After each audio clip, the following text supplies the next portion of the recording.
Hola a todos. En esta sesión veremos lo que es la ley de Ampère. André-Marie Ampère fue un físico francés, el cual realizó diversos estudios relacionados con el electromagnetismo. Como ya vimos en la sesión de la ley de Biot y Savart, cuando se tiene un conductor que transporta corriente eléctrica, es posible generar un campo magnético el cual sigue la dirección de la regla de la mano derecha. Ørsted realizó experimentos poniendo brújulas alrededor de una línea conductora sin corriente. En ese caso, Ørsted lo que encontró es que todas las brújulas apuntaban hacia el polo norte. Sin embargo, cuando había una corriente sobre esta línea conductora, las brújulas que estaban ubicadas a la misma distancia del conductor mostraban una dirección que es consistente con la regla de la mano derecha. Entonces, en esta figura se puede ver cómo partículas de hierro describen trayectorias circulares cuando pasa corriente a lo largo de un conductor, que es una línea conductora infinita. Para calcular la ley de Ampère, lo que vamos a hacer es calcular la integral del campo magnético producido por esta línea infinita de corriente cuando la trayectoria es un círculo que está a la misma distancia de esta línea de corriente, es decir, cuando la línea de corriente está en el centro del círculo, es decir, todos los puntos de la trayectoria están a la misma distancia de la línea de corriente. Entonces, la integral de el campo magnético punto ds para este caso se puede simplificar mucho porque el elemento diferencial ds y el campo magnético apuntan en la misma dirección. Entonces, en ese caso podemos esta integral se puede escribir como una integral de la magnitud del elemento diferencial de S. Nosotros ya sabemos que para una línea infinita de corriente, pues el campo magnético está dado por esta fórmula que no depende de ds, y entonces podemos sacarla de la integral. Por otra parte, la integral de ds pues va a ser el perímetro del círculo formado, que en este caso es 2πr. Entonces, si nosotros sustituimos el valor de esta integral en la expresión original, a lo que llegamos es que la integral de el campo magnético punto ds en una trayectoria cerrada es igual a μ0 por la corriente. Y este resultado es un resultado general, y lo que nos dice es que si nosotros calculamos la integral de b.ds en una trayectoria cerrada, esto debe ser igual a μ0 por la corriente que produce el campo magnético. Vamos a ver ahora un ejemplo en donde vamos a considerar un conductor que es podemos pensar que es un cilindro sólido, el cual transporta una corriente I, y entonces fuera de este cilindro sólido, pues nosotros debemos recuperar el resultado anterior, pero lo interesante ahora va a ser cuál es el campo magnético dentro del interior del cilindro. Entonces podemos descomponer este problema en dos regiones.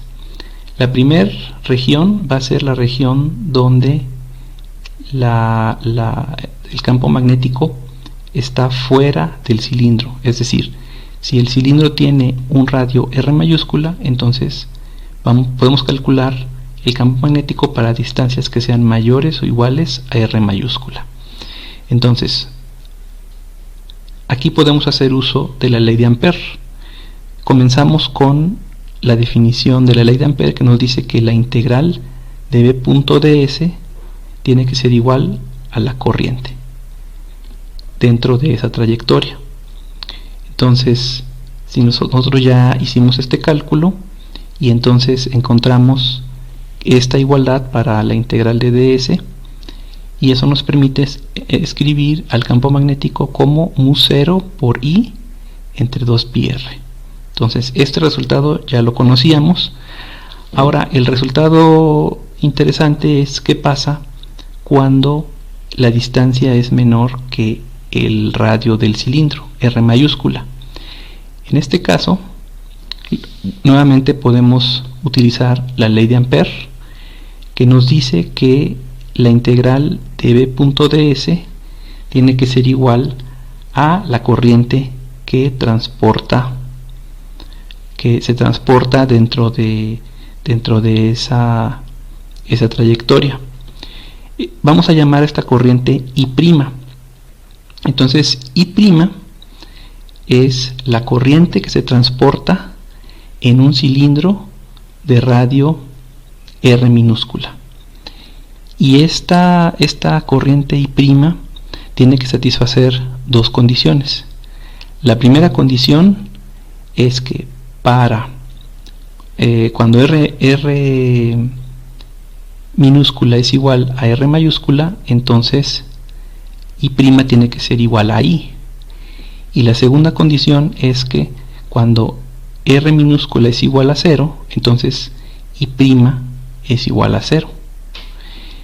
La función que satisface esas dos condiciones es simplemente multiplicar a la corriente I por R minúscula al cuadrado entre R mayúscula al cuadrado. Entonces aquí vemos, si R minúscula es igual a R mayúscula, entonces esto es igual a 1 y recuperamos la expresión que ya teníamos al principio. Por otro lado, si R minúscula es igual a 0, entonces la corriente es 0. Entonces, de esta manera nosotros tenemos dos expresiones para el campo magnético. En la región exterior al cilindro sólido, que sería esta, y en la región interior al cilindro sólido. Ahora, si nosotros graficamos estas dos ecuaciones, tenemos esta gráfica donde podemos observar que para valores menores al radio del cilindro, R mayúscula, la dependencia del campo magnético con respecto a R es lineal, como podemos ver en esta ecuación. Lo que está dentro finalmente pues es una constante, y lo que va a variar es R minúscula. Sin embargo, cuando nosotros nos salimos del cilindro, entonces el decaimiento del campo magnético va a ser como 1 sobre R. Como un segundo ejemplo, podemos considerar cuál es el campo magnético que es creado por una lámina infinita donde hay un transporte de corriente. Entonces, experimentalmente, lo que se observa en este caso es que si esta lámina es infinita, podemos dibujar, por ejemplo, un rectángulo como este, y entonces el campo magnético en los lados que son paralelos a la hoja infinita de conductores, pues es constante. Y por otra parte, el campo magnético en la dirección perpendicular al plano de de conductores es 0. Esto se puede observar de manera experimental. Y entonces lo que vamos a hacer ahora es, nosotros habíamos definido una convención en la cual la corriente puede salir o puede entrar en un plano bidimensional. Entonces, en este caso, como aquí son las líneas, los círculos morados denotan que la corriente está saliendo del papel hacia nosotros, y nosotros podemos definir lo que es una densidad de corriente por unidad de longitud. Lo que tenemos que hacer es dividir la corriente que pasa por toda esta hoja infinita entre una cierta longitud L. Entonces, para encontrar el valor del campo magnético, lo que hacemos es nuevamente utilizar la ley de Ampère, que nos dice que la integral de B.ds debe ser igual a μ0 por la corriente que pasa en una trayectoria cerrada. En este caso, nosotros podemos considerar la trayectoria cerrada como la formada por este rectángulo con líneas discontinuas, y lo que hacemos aquí es sustituir el valor de la corriente en términos de la densidad de corriente Js multiplicada por L, como se aprecia aquí. Ahora, nosotros ya dijimos que el campo magnético en la dirección perpendicular es igual a 0. Por lo tanto, solamente nos va a quedar la contribución de B.ds en los lados que son paralelos al campo magnético. Entonces, si nosotros recorremos, por ejemplo, esta trayectoria en esta dirección, entonces el producto B.ds va a ir en la misma dirección del campo magnético, y entonces esa integral la podemos escribir como 2 veces B por L, y eso va a ser igual a μ0 por JSL.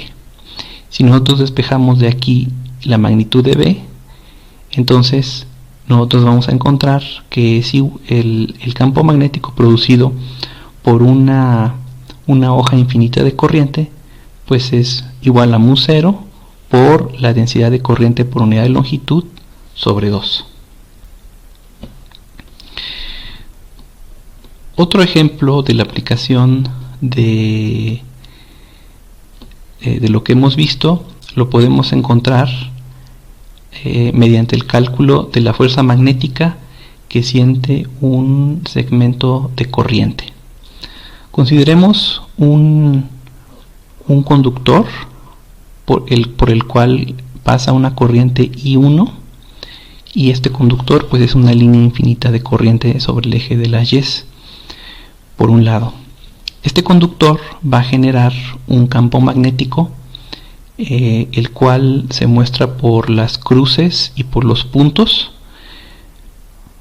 Va a entrar hacia el plano del papel por las cruces y va a salir por los puntos azules. Ahora consideremos también un anillo rectangular, el cual le vamos a llamar alambre 2, y lo que nos interesa conocer es la fuerza que siente este segmento en presencia del alambre 1. Entonces, para encontrar la fuerza magnética que siente un elemento diferencial ds, vamos a utilizar esta ecuación que ya habíamos visto, la cual relaciona el vector ds con el campo magnético. Entonces, si por ejemplo, si nosotros tenemos un conductor que transporta corriente eléctrica. La fuerza que va a sentir un elemento diferencial de S en presencia de este campo magnético lo podemos encontrar con esta fórmula, donde en este caso I va a corresponder a la corriente que pasa por el anillo 2. Ahora, en este caso, si nosotros hacemos el producto cruz de S con B, nosotros sabemos que el campo magnético producido por la línea de corriente 1 pues va a ir en dirección perpendicular al plano donde está el anillo 2, y lo podemos escribir de esta manera. Por otro lado, el vector de S va a ir en la dirección del eje de las X, por lo tanto podemos reemplazar ds por dx, y entonces si nosotros sustituimos tanto ds como b en nuestra ecuación de un elemento diferencial de fuerza sobre ds, llegamos a esta ecuación. Ahora, al hacer el producto cruz, pues lo que nosotros encontramos es que la dirección de la fuerza va a ir en una dirección perpendicular a la dirección I y a la dirección menos K. La dirección I es en la dirección positiva del eje de las X, la dirección menos K es en la dirección negativa sobre el eje del eje Z, y entonces al hacer este producto lo que nosotros encontramos es que la fuerza va a ir sobre el eje de las Y en dirección positiva. Eso quiere decir que la fuerza que va a sentir un elemento diferencial de S lo podemos encontrar mediante esta fórmula. Ahora, para encontrar la fuerza total sobre este segmento, lo que tenemos que hacer es integrar la fuerza que siente cada elemento diferencial de S. Entonces aquí nos va a quedar, aquí nosotros tenemos 1 entre x, la integral de 1 entre x pues es el logaritmo de x cuando vamos desde A, que es donde inicia el segmento recto, hasta el punto A más B. Entonces la integral del logaritmo de x desde A a A más B pues es simplemente logaritmo de 1 más B entre A en la dirección J. Bueno, eso sería todo por esta sesión. Muchas gracias por su atención.